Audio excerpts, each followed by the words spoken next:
爽啊！一碗粥嘅價值好過一個鮑魚。咁啊，好多人咧天氣熱食唔落，冇胃口啊，食唔落嘢啊，係嘛？咁咧會煲白粥食啦，係咪？係。好，依家我就今日同大家分享咩咧？我哋客家，我阿媽教我點樣去整橋頭。呢個橋頭唔係酸橋頭，係鹹橋頭。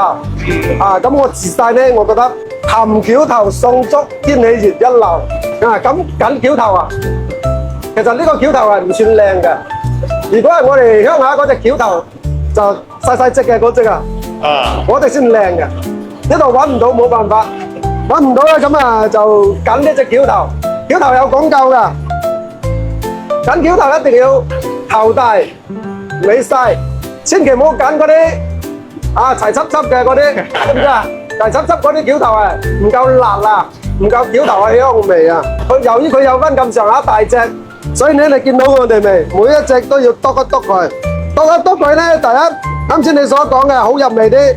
第二，我阿媽話齋，橋頭有啲毒㗎，有啲毒㗎，反正要浸水㗎，浸隔夜添啊！如果係我阿媽整，佢話橋頭有啲毒，需要浸一浸佢先嚟醃。我信佢㗎。通常阿媽教嘅嘢我都信嘅。阿媽話齋叫你唔好去溝女，你又溝。嘿，就呢樣嘢唔聽佢講啫。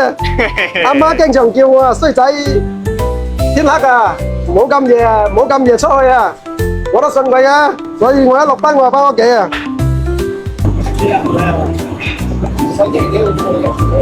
嗱，依家篤完咗之後咧，亦都係到咗一個最特別嘅環節。嗱，見到呢盤嘢未？呢盤係洗米水。啱先我咪講過，我阿媽講嘅啲橋頭整完之後要浸水啊，係嘛？冇錯，佢就攞啲洗米水嚟浸。嗱，呢啲橋頭咧，攞去洗米水去浸幾個鐘之後，起碼要浸6個鐘。我阿媽仲誇張，要浸隔夜，我浸6個鐘咋。啊，因為咧洗米水啊，佢有啲起到發酵嗰種作用嘅。啊，俾佢浸住先啦。A few moments later， 嗱，浸咗6個鐘之後啊，啲洗米水啊，嗱，啲橋頭又唔同噶啦，知唔知啊？佢會變翻啲清晰啲噶啦。係啊，又要去洗。好，攞咗去出邊啦，經過太陽40度，高溫斷烤。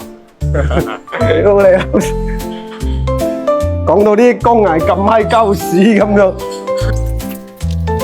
如果佢唔曬乾水嚟去咩啊？醃佢啊，醃唔靚噶，一定要曬乾水扮佢，係嘛？咁啊，你睇下，浸又要6個鐘，曬起碼都要曬1-2個鐘，咁樣先可以整佢。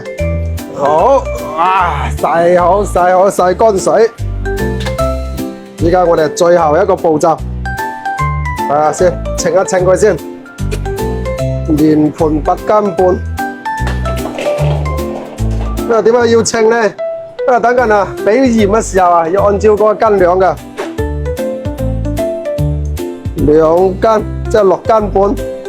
一般咧，1斤橋頭俾1兩鹽，唔會鹹，鹹啲都唔啊，就係要咁鹹，因為醃嘢必須要咁鹹。1兩半325。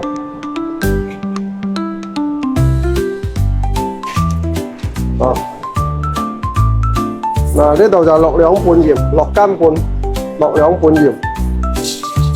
咁啊，糖咧就係鹽嘅1半啦。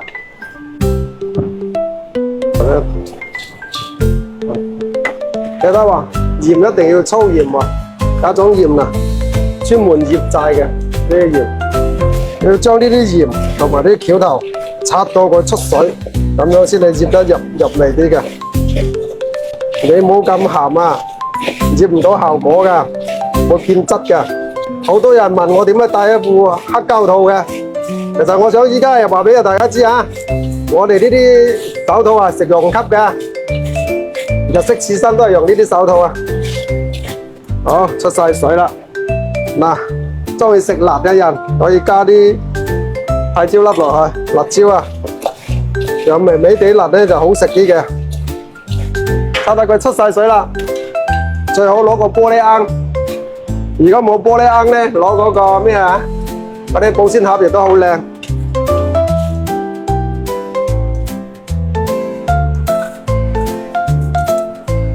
佢呢啲搓鹽啊，搓得佢越透，佢醃嘅時間就越短；搓得佢越唔透，佢醃嘅時間咧就越長。而且咧入邊嘅辣度啊，醃唔熟啊，始終都係會辣啊。好，入咗罌之後，起碼要入佢最少要4日，4日之後先可以。A few moments later.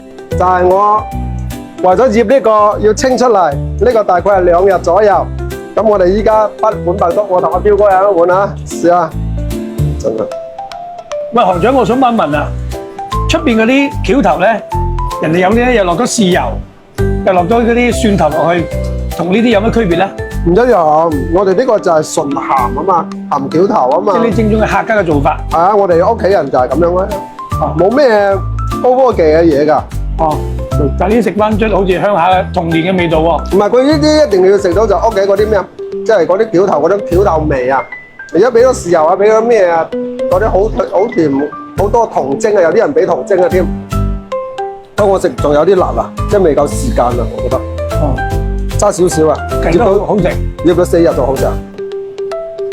難怪我依家講嘢咁大口氣啦，原來咁以前細個嘅時候成日食橋頭，食到成嘴都係口氣，爽啊！一碗粥嘅價值好過一個鮑魚。